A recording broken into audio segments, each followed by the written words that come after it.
Hi friends, it's Kay the Moran and welcome back to the Let's Get Candid podcast. How is everybody doing today? Happy Thursday, good morning, good afternoon, good evening, whatever day or time it is that you're listening. So happy to be back on the mic with you guys. Happy June, happy month 6th of 2023 and the end of quarter 2 and halfway through the year almost. So I feel like we should chat about, goals and intentions and checking in with ourselves and seeing where we're at. And I kind of feel like that's where I'm at in my life in general right now. I feel like May was that month of really being tested and seeing where I'm at and where I want to be and reevaluating my goals and checking in with myself and seeing if they still fit, if that's still what I want to pursue, that still excites me, and how I can reevaluate and change them up for the next few months of the year. And I don't know if it's because I reconnected with people from all the way back to middle school or because it's been a year since I've graduated or what it is, but I feel like May was a tough month. And, the last few months have had their ups and downs for sure. But May, I think you guys saw, was a little bit difficult for me, and I've been sharing a lot more about that side of things on TikTok because I love that we can just have a community on there and really interact and connect with each other more. So go check me out on TikTok if you're not following me there already. It's linked below. But yeah, I feel like I'm not a good journaler. I'm not really a journaler at all. It's daunting for me. It scares me. It intimidates me. It's just like I don't know what to say or what to do. But it's something I definitely want to give a try. One of my best friends said I really should, and then yesterday someone that I actually went to middle school with and reconnected with recently was talking about how this book he's reading has been really good for him and helping him journal. And it's something I definitely want to give a shot because I've kind of stepped into a new phase of healing and my relationship with myself and my relationship with dating and with the men. And, there's a lot of work to be done still. And I'm sharing all of that with you guys on TikTok, and of course I'll share with you guys here. But it's been, in addition to the work struggles and, really focusing on establishing my career and setting up my businesses and getting all the systems and processes in place and bringing in new clients and working on marketing. Like, there's just been so much on my mind the last few weeks, and I've been feeling a little bit more burnt out and overwhelmed. So I think journaling will be a good tool for me. It's just now getting myself to do it. Also, another thing that I really want to work on this month and for the rest of the summer and into the year and really make a habit is moving my body 2 to 3 times a week. Whether it's a simple stretch, a yoga class, a Pilates class, going for a walk. I'm really glad that I've made a couple of friends that are super into wellness and working out and taking care of themselves, and they've invited me to join them on workout classes or be a part of their friend group, and we do activities where we get to, be in nature together and go for walks and be active, and it's been really, really good for me both mentally and also my soul. It just feeds my soul. It makes me really happy. So I've been in a better place, and I'm excited for what's to come. I think I mentioned it on last week's intro, but I have the feeling that I'm going to have a good summer. I've been saying that for a while, I know, but I think I needed spring to be a little bit rougher on me so I could really enjoy summer and get the most out of it, because I feel like something big is coming my way in the fall. And I don't quite know what that could be. I don't know if it's personal, I don't know if it's career, maybe both. But I feel like I needed this transformation period. I feel like we just are constantly evolving and transforming and healing and coming into our own even more. And I love that. I love that we are continuously growing and learning, and I'm excited to see what comes next. And speaking of evolutions in career and taking what comes your way and making the most of it and trying new things and learning from them and yourself and your career evolving over time, this week's guests are two girls that I think have done such an incredible job of building a life that they love, that excites them, that is inspiring to their audience, and that fulfills them. And they've built multiple businesses together, and they're best friends. And I think there's just so much to be said for guests that, and people in general, that really make the most of what comes their way. And I'm honored to be able to have the girls from Whiskey and Water, Jess and Olivia, on the podcast and have this conversation with them. It was really inspiring to me, really exciting. We had a lot of fun recording, and I loved learning the process behind how their different businesses came to be, and that they're also going through life changes and evolving, and how that continues to shape and inspire them in their work life, in their friendship, in their relationships, and in everything that they do. And I think it's just such a breath of fresh air when influencers and people online are so open about that journey and they bring us alongside them. I've looked up to Jess and Olivia for years, and I love their businesses, so I also loved getting a deep dive into their businesses and how they all came to be. And I think if you are someone who is a creator and wants to become an entrepreneur, this is a really great episode for you to listen to. It gives you a lot of insight into how people make that transition and gives you maybe an idea or two. And also their new course, we go really deep dive into their new course for influencers and influencer assistants, and I think it's an incredible business that they're building. So I'm really excited for you guys to learn more about it.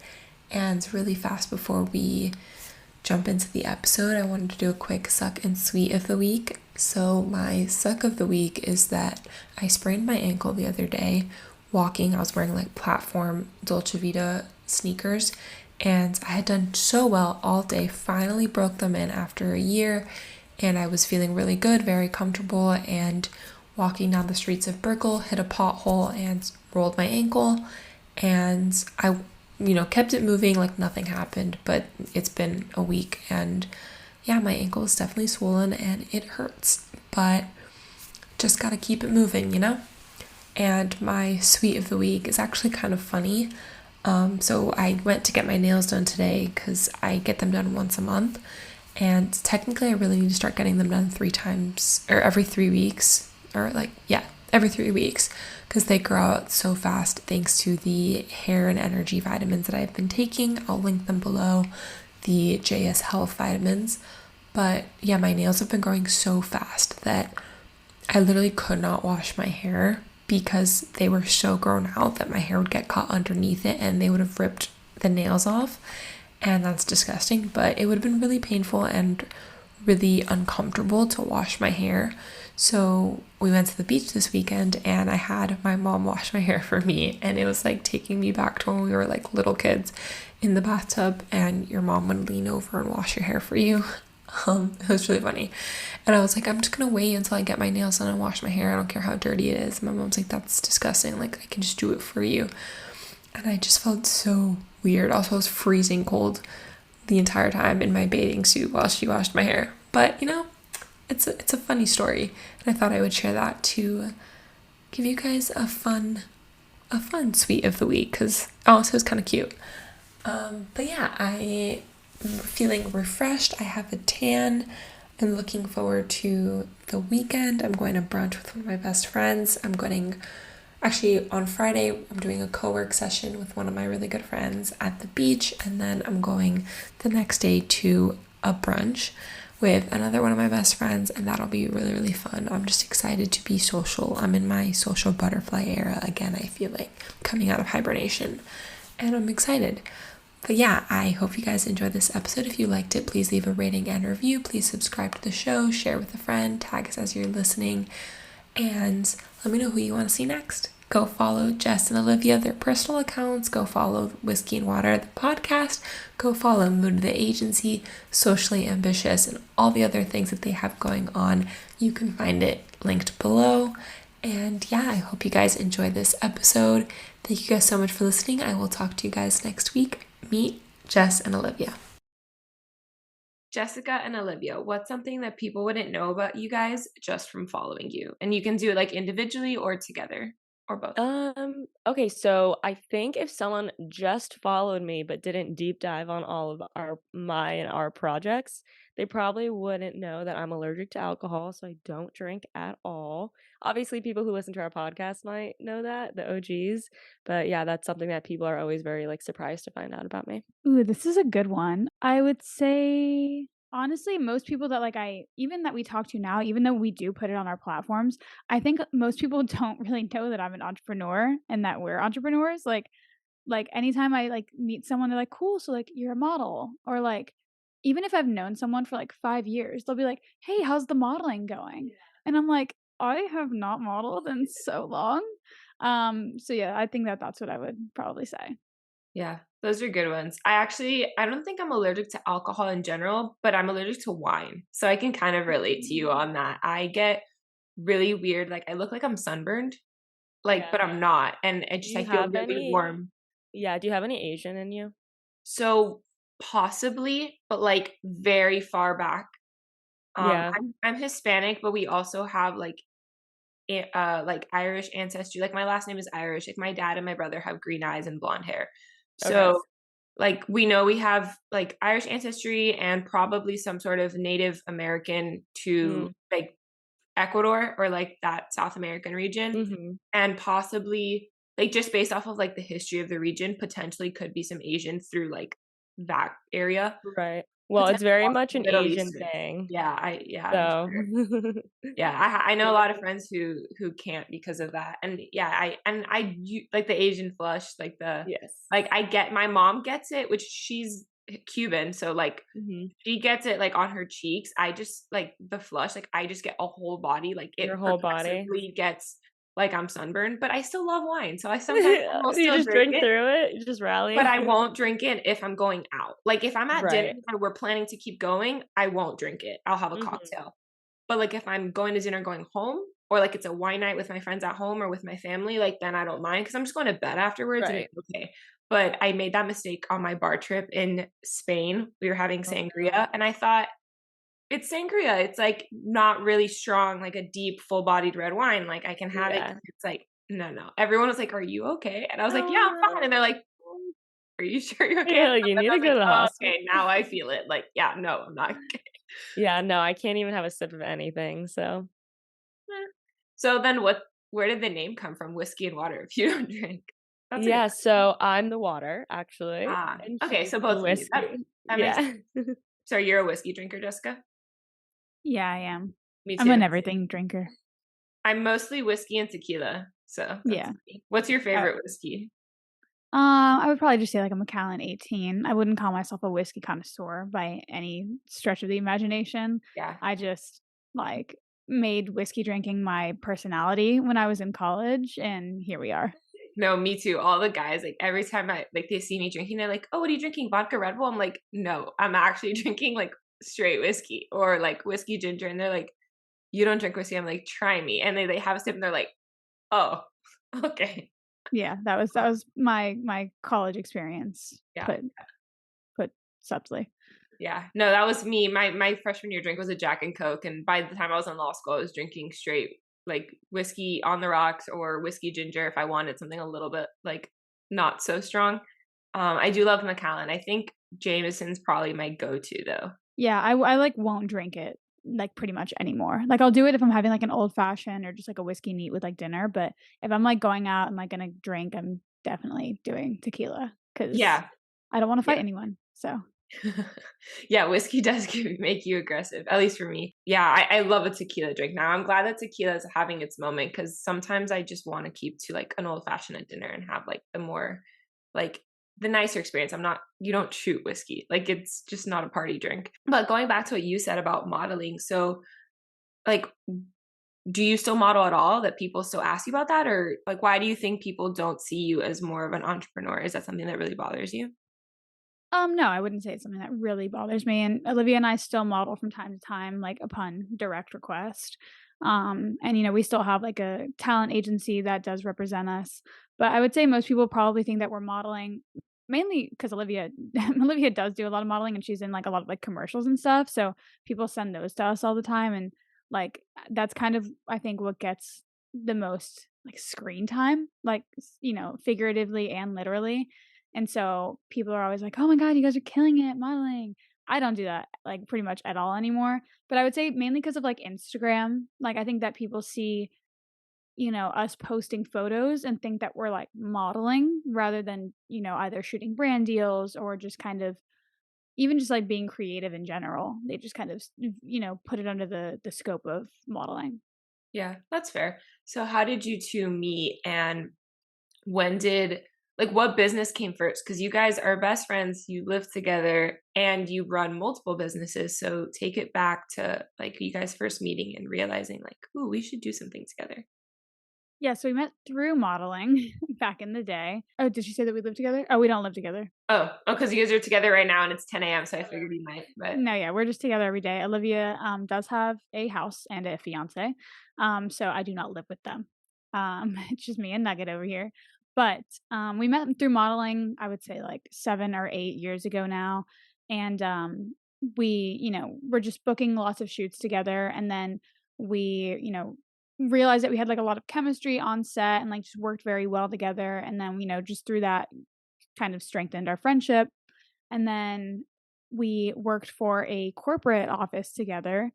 And after that, we got a lot closer. We were working really well together. We launched our podcast. That was the first project that we ever did together, which was 3 years ago in 2019.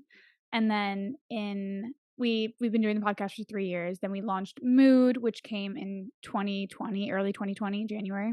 And so we've been doing that for a little over 2 years. And then we launched Socially Ambitious a few months ago. And that is our influencers assistant course. that's really cool that it started off just so organically like that. I think those are the most special friendships where you're just like, there's something there with that person. Like I need to like get to know them more. I really want to see like what this can be. And I think that's Yeah. really special. So, what do you guys talk about on the podcast? Like, what made you guys think, like, ooh, like, let's start a podcast? Yeah. Well, so I think like kind of growing up like modeling, or at the time we had been modeling for a few years and kind of just like we related on a lot of modeling subjects together, like, just doing shoots and reaching out to photographers and doing like the very early stages of influencing where we were just like getting products from companies and shooting them for free. I think after doing that for so many years, there was a lot of like lessons that we were learning, a lot of great conversations that we were having just between the two of us. And we kind of just felt like, damn, like I feel like this is really great, like, wisdom or knowledge, or like this is such a great realization. I wish I could share it with more people than just the two of us. And that's like really kind of what inspired the ideas. We've just felt like we had more to offer, like the world in general, other than our external appearances, just through modeling. And then in addition to that, at the time, we were both listening to a lot of podcasts and just consuming a lot of knowledge through podcast. And we were really starting to understand how much value they brought. And it's like, on one hand, we're getting so much value from the shows we were listening to. And on the other hand, we were like, I feel like we could add a lot of value to people. So, those two meshed together, we were like, let's start a podcast. I love that. That's kind of how I started mine too. I was in law school, and part of like one of my biggest things while I was in law school and just my whole life in general has been like, I want to be more than just one thing. Like, I hmm now know it's that I'm meant to be a serial entrepreneur. We were kind of talking about that before, but it's just like, I was like, there's more to me than just I was a dancer my entire life, or more to me than dancer, or more to me than a lawyer. I didn't want to be put in a box. And I was starting to like because of networking, I was having these really cool conversations with people, and I was starting to be in the influencer space, and I was connecting with a lot of different people from all over the place. And I Right. was like, I'm having really cool conversations. I want to share them because if I'm having these conversations, I'm pretty sure someone else is either wanting to have them and doesn't know how, or like, I don't know, they want to have the same conversation. They want to hear what I'm talking about. So I was like, let me Sure. start sharing them. And it became my outlet while I was in law school Yeah. to connect with people because I went to law school during the pandemic. So like I was in four walls and like I need to get out of here. And it Mhm. was a great way to connect with people. So I think that's a really cool way to kind of show that you bring more to the table, especially, you know, as women, as people who see us as just like a pretty face or Yeah. whatever they want to put us in a box as. Like there's more to us, there's more that we can offer. So I think that's really cool. So how did Mood come about? Because you started it about a year later.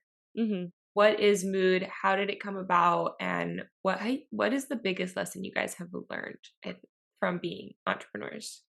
Okay, so loaded question. Let's unpack this. So, what Mood is? Mood is a agency that we co-own together, and it kind of came from a place of necessity. Just as influencers, a lot of brands were reaching out to us for purely content creation versus us posting it on our actual, platforms. So brands kept coming to us. At the time, Jess was doing, a lot of photography, and she was basically just like, hey, they want content, be my model. And we were just doing these content creation packages. And after doing that for, about a year, we kinda looked at each other and we were like, "There's a gap in the market here. A lot of brands need this service," and obviously they're, like, kinda going through influencers to get it. So, it was kind of at that time we had this idea, like, "Why don't we make this a more legitimate thing and offer content creation through an agency?" So, we started kind of the business as that, and of course, naturally, we evolved into offering social media management and influencer campaigns. So now those are our 3 services. Um, We've dabbled with the idea of doing, becoming a full marketing agency, but we kind of got back to a point where we were like, let's hone in on what we're really good at and what we enjoy doing, which are those 3 things. And it's been so great. We've really enjoyed it. We are so involved with our team. We have meetings at, almost every day, and we just absolutely love providing that service to brands. And that's another thing people get confused about. I think they don't understand who we are providing services for. Like they think we're managing influencers or models. And although we do hire models and we do hire influencers, we are servicing brands. So that's kind of like the clear, difference between that. And then what was the biggest lesson? I think honestly, I would say the biggest challenge, which, as a result of that has turned into a lot of lessons learned and something that we've become better at is kind of just hiring and delegating work. Like that was definitely the biggest pain point and like challenge for us to try to navigate is because people are really hard. And it's really hard when you don't have an HR department and you are the owners, the founders, the operators, and also the HR department. People are really complex, and understanding the nuances of building these relationships where, you want to be their friends, but you're also their boss, and, you want them to take their work seriously, but not too seriously because we like to have fun. It's a very fine line, and, we try our best to try to navigate it, but it has definitely been, I think, the biggest challenge of scaling our business. Yeah, that's definitely, yeah, people don't realize how important people management is. And I want to talk about that, like the hiring, the delegating, and like the roles that you two, like, do you guys do separate roles and keep them separate? But something you brought up, kind of you dabbled with like maybe expanding your services, but then realize like, no, we want to own in on what we're good at. I think that is super important that you guys recognize and we're like, no, like this is what we want to do. This is like what we're good at. Let's keep it this way. Cause I think so many people, when they start scaling and they start growing, they start trying to do too many different things. And you lose the part of the reason why you started to begin with and like what Mhm. you enjoy the most. And I think that's really smart that you guys were like, no, like maybe we can do it for fun here and there, but like let's prioritize these 3 things and hold ourselves out as this. And that's why the clients that you have come to you because they know that that's what you guys are specialized in and what you're best at. Yeah, and we just, it gives us the confidence that we need to know that we're delivering like 100% on every project. Yeah, for sure. As I was saying, like, do you guys each individually have roles? Like, is one more business and one more like admin side and operations, and one is more like the outside face? Or because you guys are both outside face, but like, do you guys like delegate to each other who does what? Like, you're HR and I'm like legal, or like Yeah. whatever. How do you I guys? would say that no. I would say maybe in like the early stages we kind of, wrote something out that said, you're going to do this and I'm going to do this, but I think that we kind of just intuitively knew what our strengths were and what our weaknesses were, and the other, kind of compensated, and a little bit of a give and take. Unfortunately for us now, we're in a stage in our business where we're really just doing like high level decision making for the most part, and we have a project manager who kind of handles the day-to-day sort of stuff, if that answers your question. Yeah, no, that does. I think it's interesting because I was talking to another duo who they were like, both of our strengths are the same and both of our weaknesses are the same, but we do everything. So I just find it really interesting to see how different companies kind of handle that. What was it like knowing, like, okay, we need to start hiring? When did you start hiring? Like, who was your first hire? Was it a project manager? Was it someone to run social media? Like, how did that come about? Yeah. So I think from the very beginning, we knew the power of delegation, even with the podcast. Like, the podcast was a great first project for us to start because there's so many, moving parts and so many things that need to be done. But it's not necessarily a business until it is a business. So in the beginning, it's like, we invested into our equipment and into help. Like, we delegated off for it for the podcast because we knew, how hard the production aspect would be. So, and then, there was a time where we were running our own socials and we were doing, even what we were doing was a lot, even with help at the time. But from the very beginning, I think just listening, I had listened to a lot of real estate investing podcasts, like back in the day, and I learned a lot about the power of delegation. So that's always been like, really kind of burned into my brain. And so for the agency, when we started it, we knew off the bat that we needed help with it.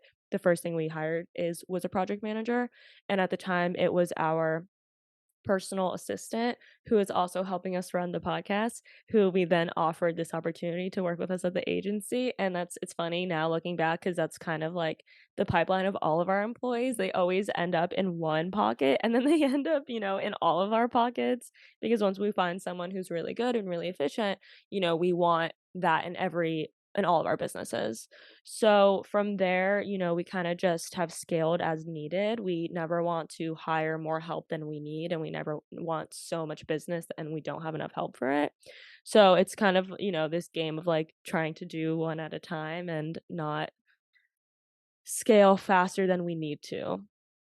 Yeah, I love that. I love that you really foster, which brings us to your next business, which we'll get to, but you really foster like your team, and you're like, okay, you're really like great at this. Would you want to try out this role? We need someone here. Like, would you be interested in trying this? And like, you kind of keep it in the family, and you really help bring out what people are good at and like where they can really shine the most. And I think that's really special, and that's something that I hope to do as I grow my businesses, because once someone's in with you and like you have that confidence in them and that trust in them, and they respect you, you respect them. And I think it's really important to foster that kind of environment where you want to see your employees succeed too. We hear so many horror stories of bad bosses and bad employee relationships, but it's really cool to see that people who do value what their employees bring to the table, and knowing like, I can't do it all by myself. Like, I need to have Mhm. people who do it. And yeah, I think that's something that more people should take into account. So what does your project manager do? Like, how did you like look for a project manager? Where do you, if someone wants to have a service-based business, something like a marketing agency or a PR agency or something like that, that there's a project manager role, what do you look for in hiring that person? So that's a great question. We look for someone who can anticipate needs. Obviously, the given, which is just being organized, great communication, great email etiquette.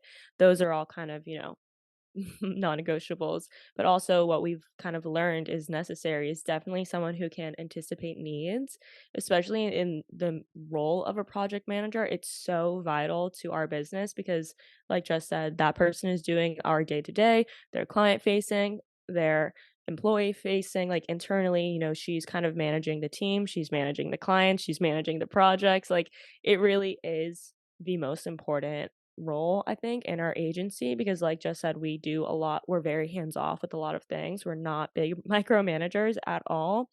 But the project manager is the one who is making sure that like the ball is getting passed, it's not getting dropped. We're in a good point with all of our timelines for campaigns. Like they are pretty much operating the business. And then Jess and I are, the ones that are doing the services like the content creation and implementing company culture and thinking about like the type of tone we want to set for our team, and also just making those high level decisions when it comes to negotiations and kind of getting business and building out the relationships because a lot of our leads come from our network. We've never run ads for the agency, so that's also really cool and a great resource that we both have is just our natural network ends up coming to us through word of mouth or through photo shoots we did 5 years ago, and then now this person needs that. So that's been really cool to see as well. Oh, yeah. I would not be anywhere where I am today if it wasn't for my network. I wouldn't have this podcast or any of my businesses if it wasn't for my network. And I It's think that's so powerful. it's so powerful. And I personally enjoy cultivating it. Like I know some people are like, oh, networking, I don't want to do it. I genuinely enjoy it because I see the value in it. So I love that.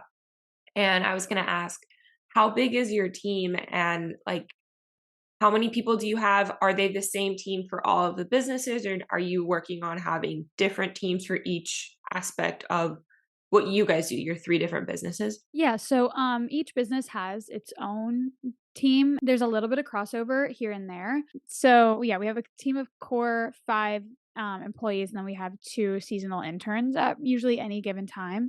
And then for the podcast, we obviously have, Kennedy, who's our podcast assistant slash manager, and we have an editor. So we have like a lot of like kind of like one-off roles for a lot of what we do. And it takes a village, but everyone kind of knows their role, knows what they're doing, and is, kind of a rock star at whatever they do. Yeah. Yeah, and then our personal assistant who we made the course with, first she was our assistant, then we started a business with her, and now she actually moved on to just focus on all socially ambitious things, and we hired a new personal assistant through influencer assistant through our course actually. She was a course graduate, and now we've hired her to kind of be working for socially ambitious as well internally, doing like a lot of customer service tasks. So it's funny because that's exactly how it happens. It's like we get someone good, we're like, "You're good, we're gonna put you here. Do you wanna do this too?" And yeah, even the mood team, they're running our socials for Socially Ambitious. So everyone kinda, has their toes dipped everywhere, but for the most part, we do try because when we're looking at bandwidth and, like, how much a person can really take on, we try to keep it a little more concise because it's very natural for us to be like, "Oh, we want you everywhere." And we've kinda learned like, "Okay, now let's keep them, let's not stretch them out too far." Yeah.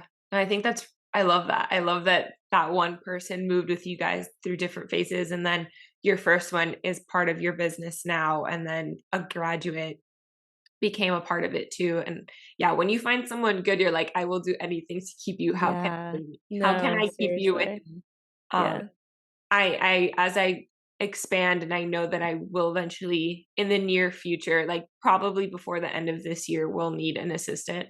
I will come to you guys because that's really good news for me. But I'm like, I know I need help. Like people, the number one question I get asked a lot, and I want to ask you guys this is how do you do it all? How do you handle everything you do? And you guys have a team, so that allows you to do even more Mhm. because you can delegate. I'm not there yet. So I want to know like how has that evolved from you guys when you were just you starting Mhm. out to now? Because Yeah.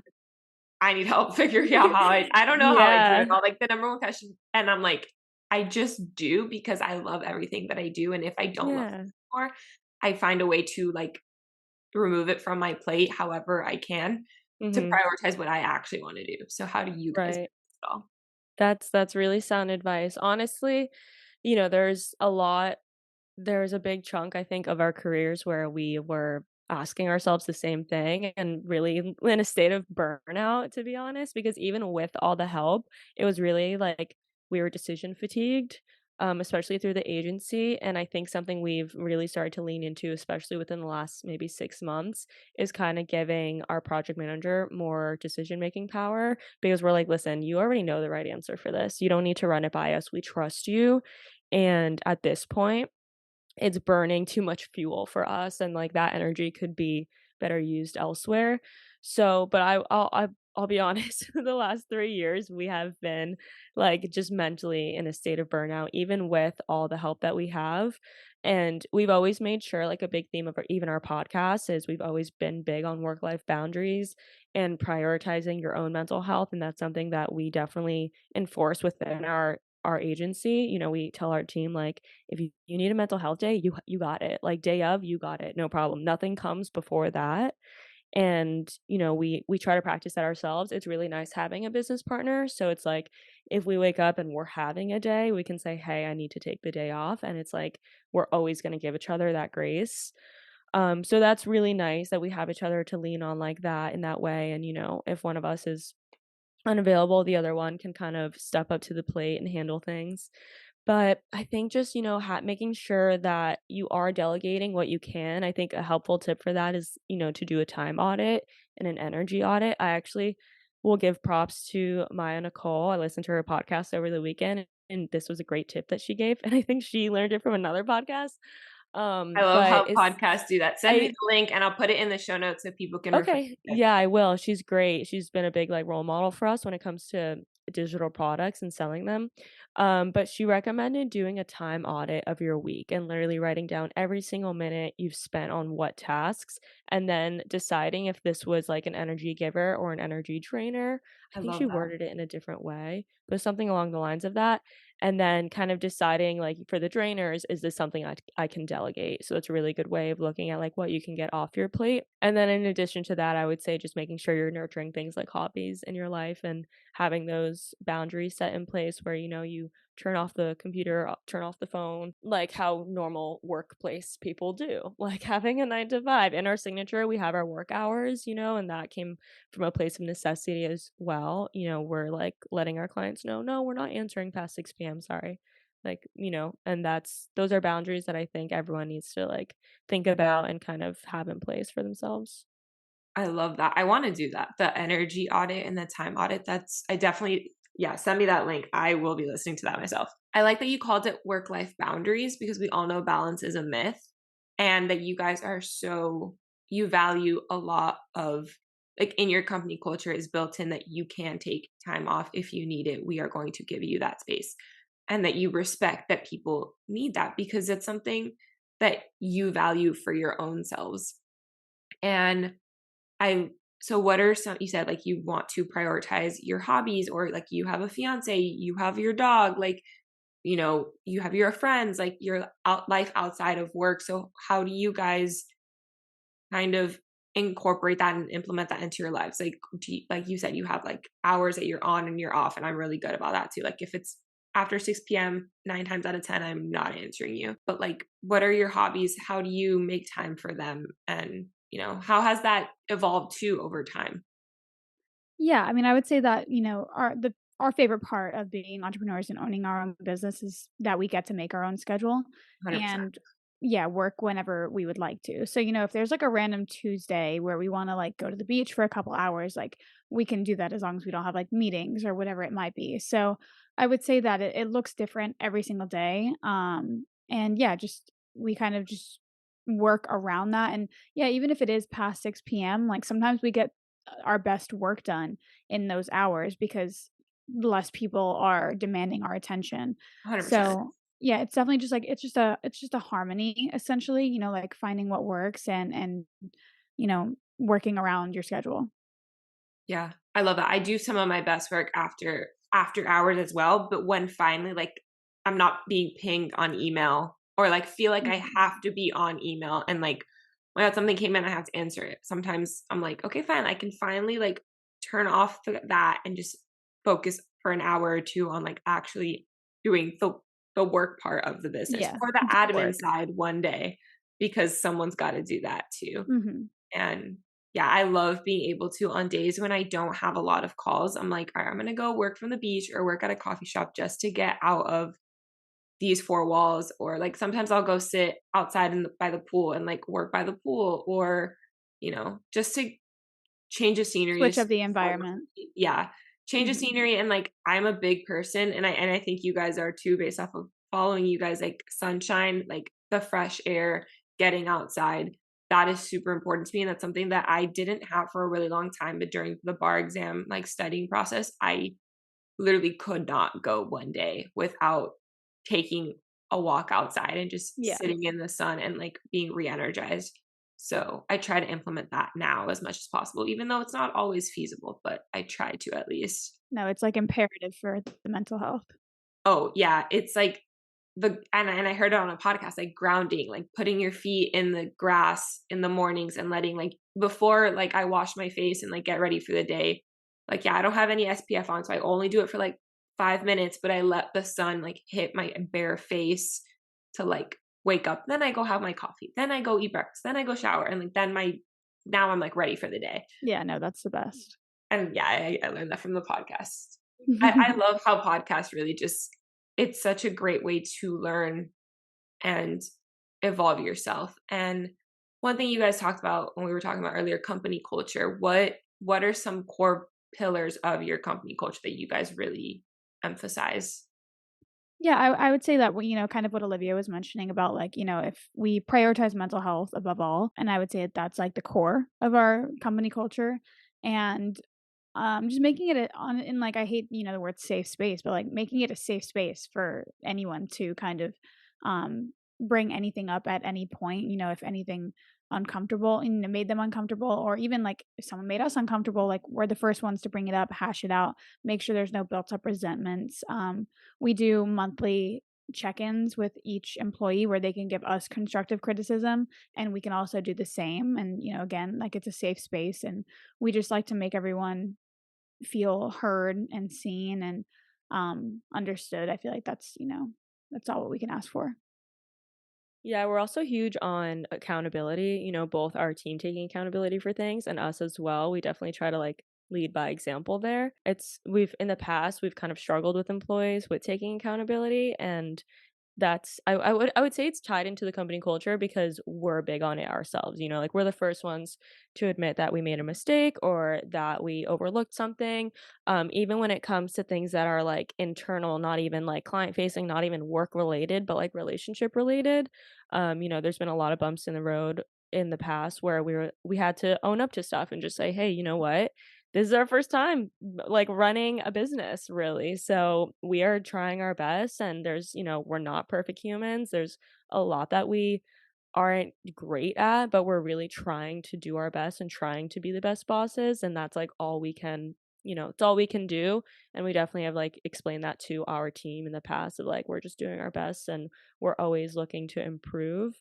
But we ask for grace from them. And we also reciprocate that grace with the team as well. I love that. I think, yeah, there's so much to be said for, one, the things that you guys value becoming integral to your company culture, because that's what makes each company unique. It's top down, and you guys are the top, but also being honest and being like, hey, I made a mistake. I overlooked this. And when you are the first to acknowledge it, your client or your team or whoever it is on the receiving end is going to respect you 10 times more because you owned up to it than passing it off to somebody else or like trying to brush it under the rug.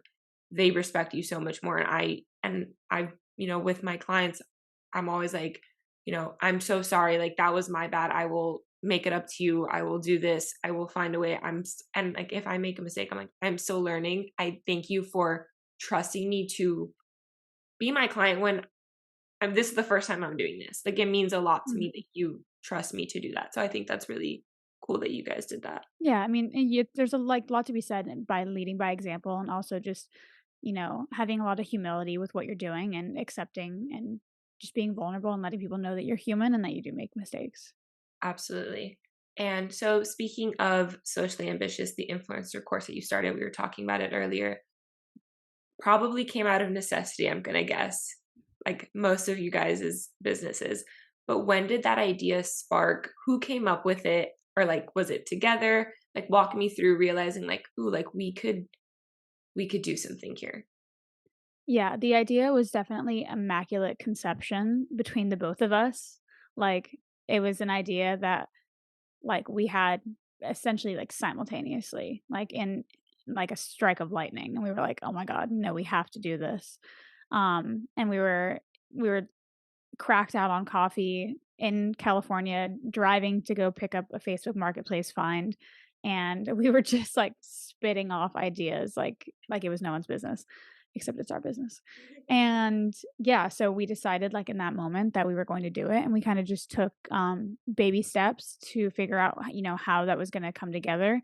At that time, like, in the original first, like, thought of it, the girl, our assistant who made the course with us, wasn't even our assistant at that time.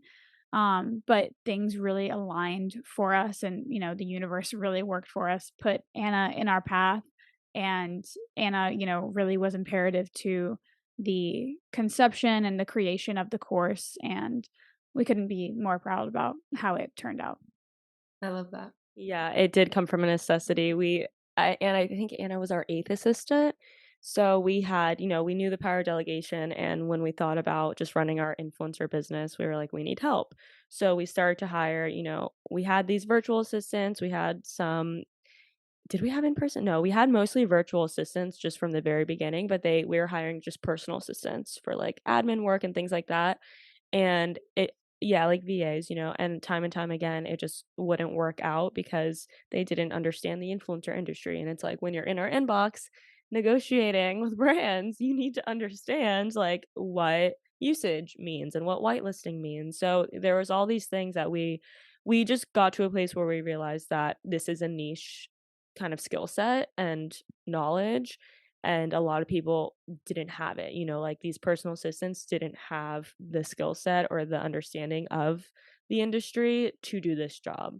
So it's kind of a mix of, okay, obviously there's a problem here. This has been a huge pain point, us hiring and firing all these assistants. And then again, Anna came along. She was so great at what she did, and it was because she was a micro influencer herself. So off rip, she knew. She came to the position already understanding all this vocabulary, already understanding, the terms, how a campaign timeline worked. And we are like, okay, she's so great. And it's because she understands this. We need to just like mesh the two. And at the time, we had looked up like any sort of resource for an influencer's assistant or how someone could learn. And it was all, this is how to be an influencer. There's nothing about how to support an influencer and what they do in the business that they run. So between that and then also when we were hiring for the position, we were getting hundreds of applicants, and they looked great other than the fact that they lacked that influencer industry experience. So it's like they would be perfect, except they're not because they don't have, the knowledge. So it was kind of a mix of those three things that we had this aha moment of like, we need to make a course right now because also influencers need assistants and they don't know where to find them and they're struggling to find them. Because we have our network down here, even in Miami, of our friends, and they would always be like, where did you find your assistant? I need one so bad.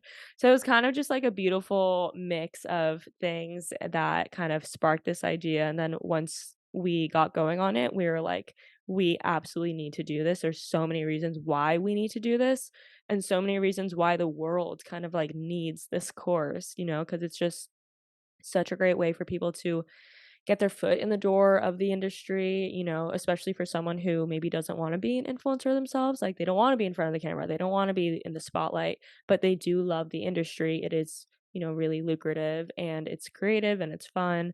So yeah, we just felt like it could really make a difference in people's lives, give them the opportunity to have some freedom, work remotely from anywhere in the world. So we love it and we're so proud of it and we tell anyone we can about it.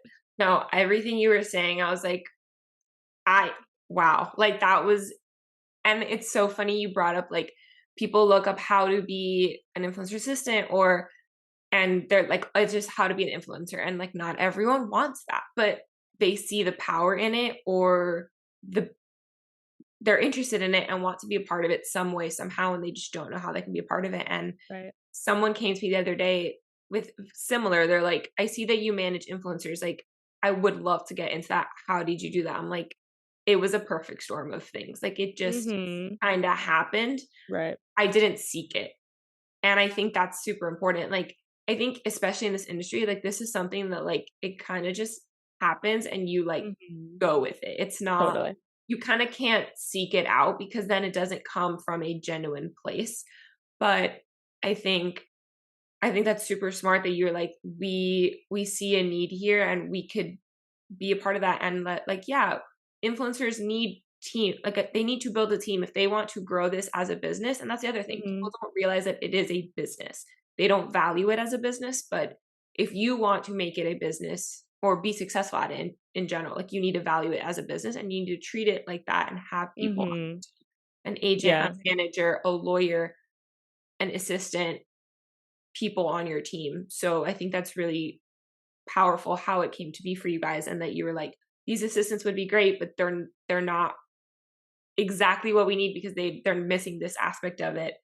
So what do you think, you kind of mentioned it, like the terminology, like having insider like insight, but for someone who wants to, pitch them your course, basically, like for someone who wants to be on an influencer's team behind the scenes, they've been an assistant before, what do they need to learn that your course could teach them to be able to be an assistant for an influencer? What makes them that assistant position different than like your average executive or personal assistant?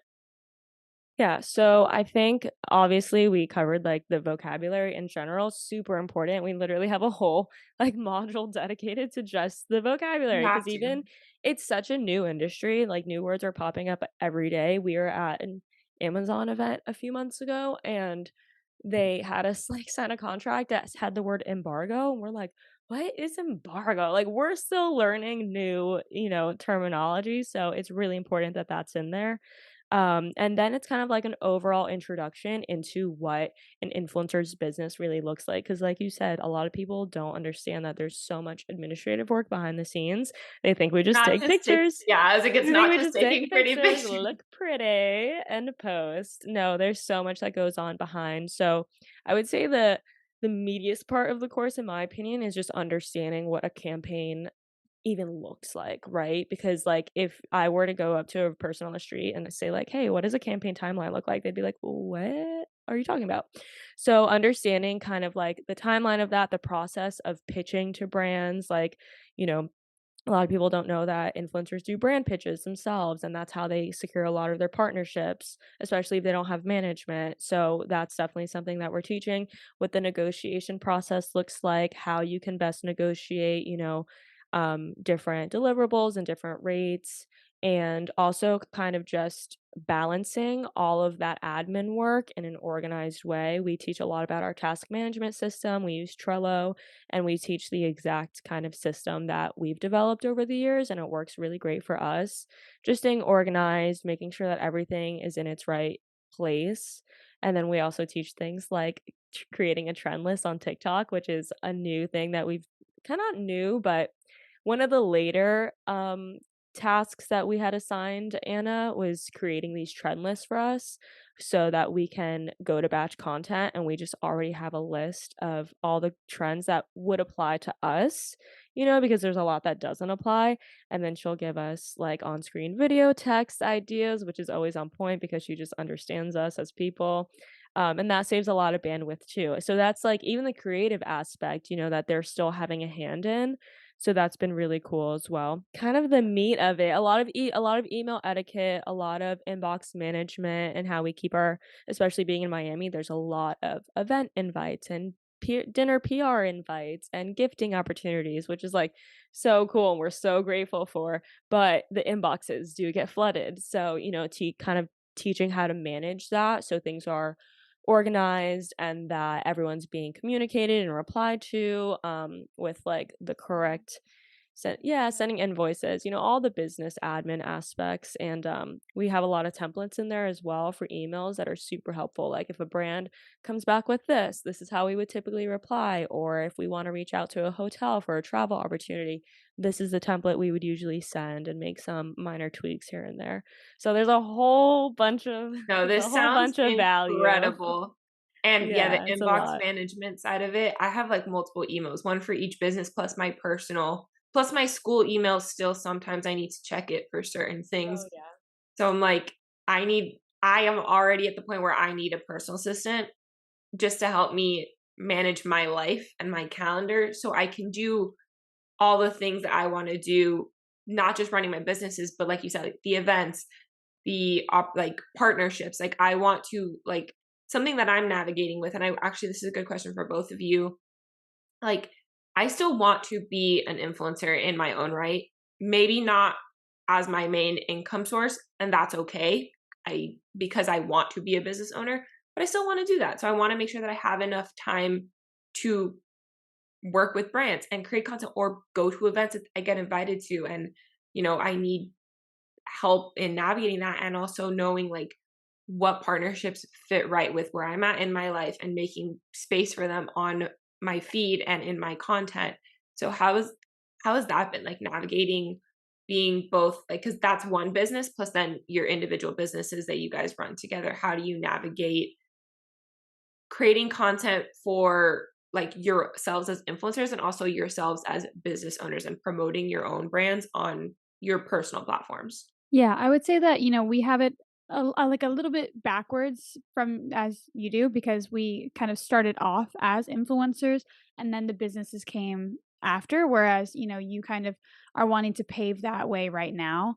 Well, I So mean, I I would started off as an influencer too, and my businesses came out of okay. that.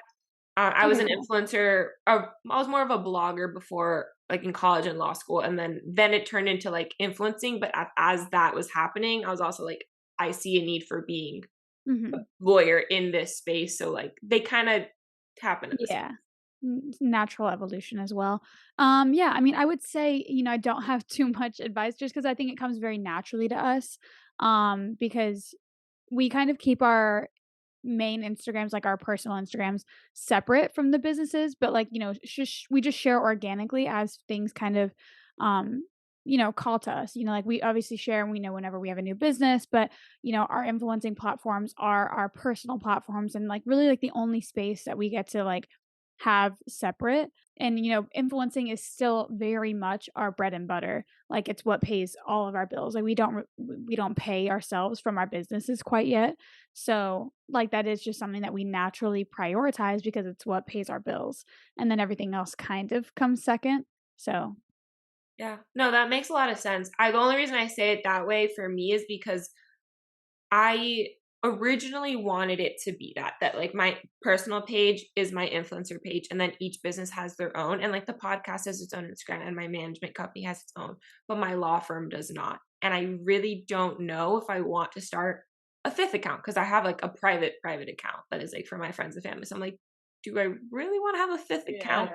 And like how much content am I really going to be creating for the firm because I'm going to be sharing it on my personal anyway. So Right. like that's the one that I'm trying to like, how do I market myself as a lawyer, but also be an influencer? An Because there's a level influencer. of professionalism that I kind of have to keep. My mom was like, you probably shouldn't be posting bikini. I'm like, I don't care, mom. Like I live in Miami. I'm posting a bikini pic. Yeah. It's not that I shouldn't. It's just more so like you don't want to attract a certain type of audience if you're also trying to be a professional. I'm like, and I get Right. it. It's two different audiences, really. They're two completely different audiences. That's the thing. So like that was more so what I mean. Like and yeah, like ultimately, like my bread and butter will be my businesses, but I Yeah. want the influencer side to be a significant part of my business because Mhm. I genuinely want to share my life and my personal page is like an amalgamation of all the things I do because all of those Yeah. things make up me and I don't want to give one up. But like I've been working on so I thought I would ask. Um Yeah, definitely. And I think personally, I would keep them separate because you are, as an influencer, your own personal brand, yeah. especially when you're looking at the type of partnerships you want to do. Like you could become lawyer influencer, and that could be your niche.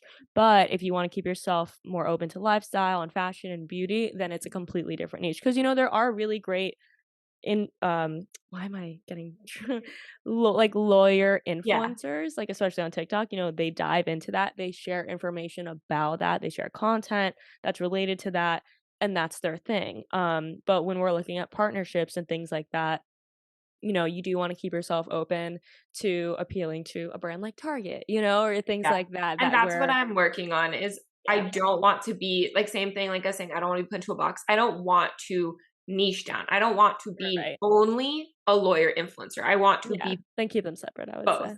And that's something that I'm realizing I more so need to start doing. I'm just like, do I really want to run another account? And I can't.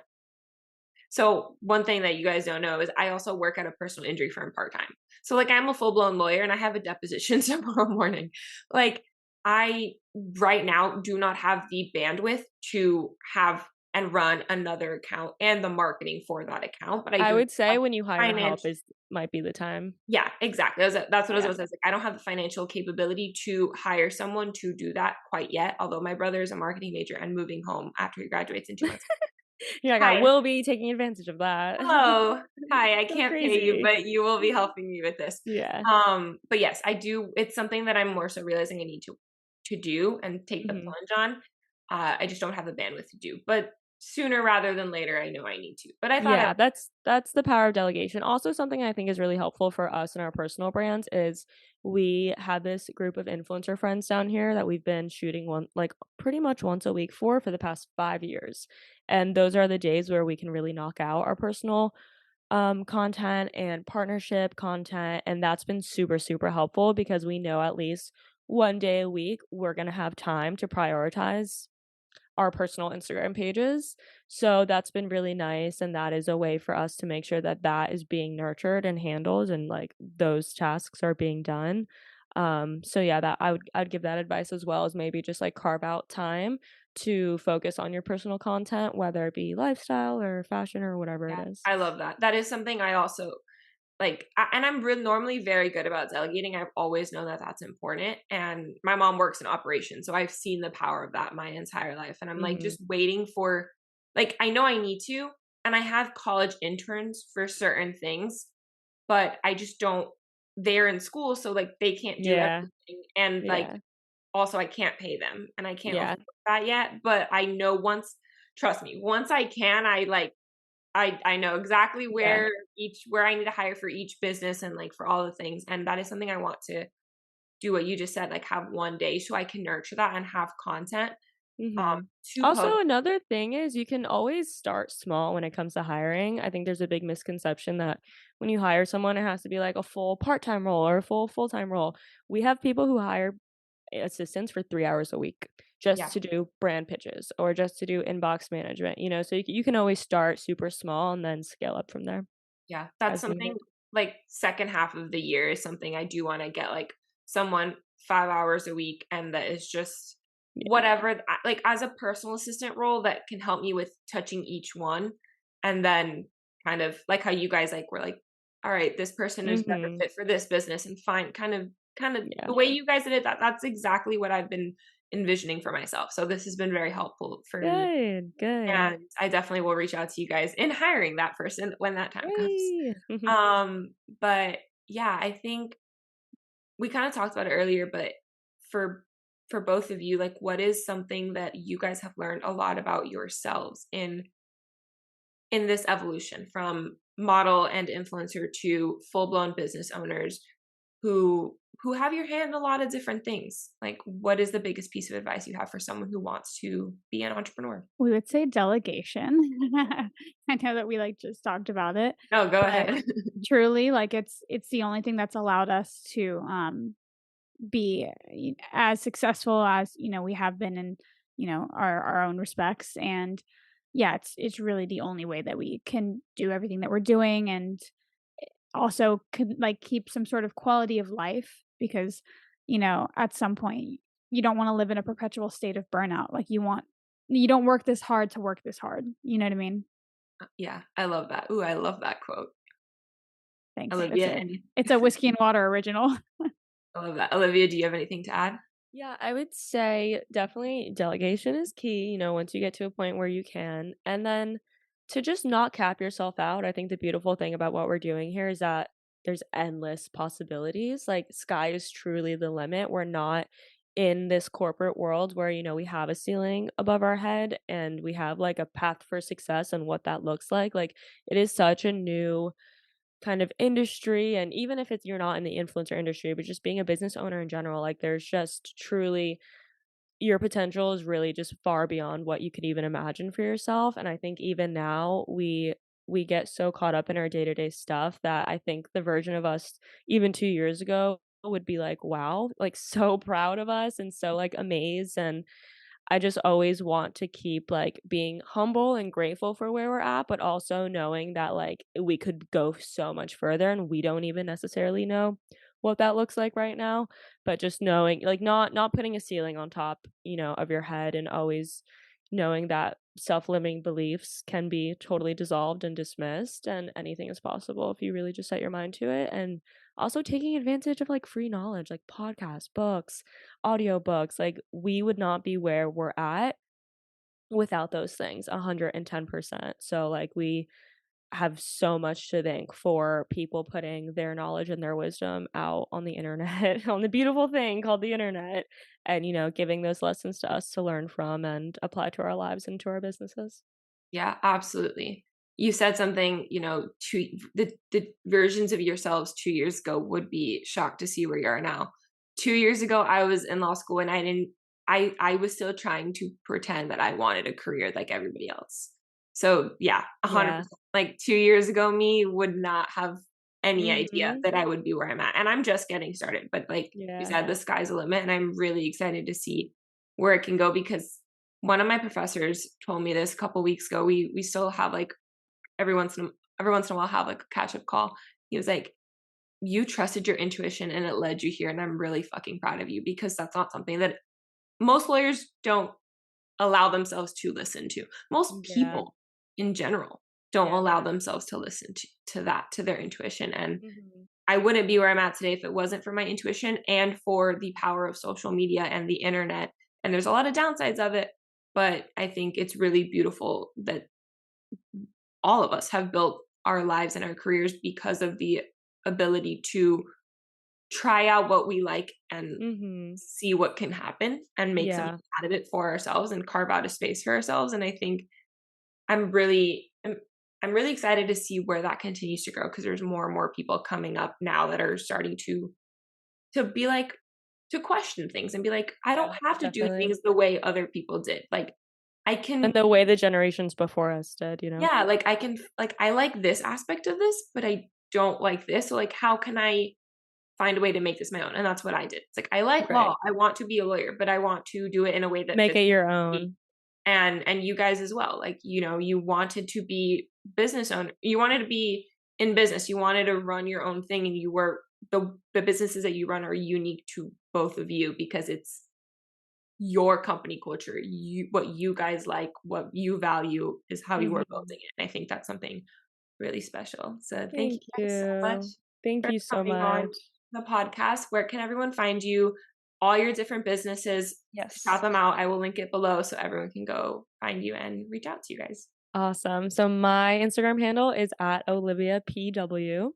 And then Jess's Instagram handle is at the Jessica Experience. Mood's Instagram handle is Mood the Agency. Our podcast Instagram is Whiskey and Water Podcast. And then if you guys are interested in taking the Influencers Assistant course, you can learn more at socially.ambitious is the Instagram handle. And then you can find our website there and read all about the course on our website as well. Amazing. I will link everything. Thank you guys Yay. so much for coming, and I will talk to you guys next week.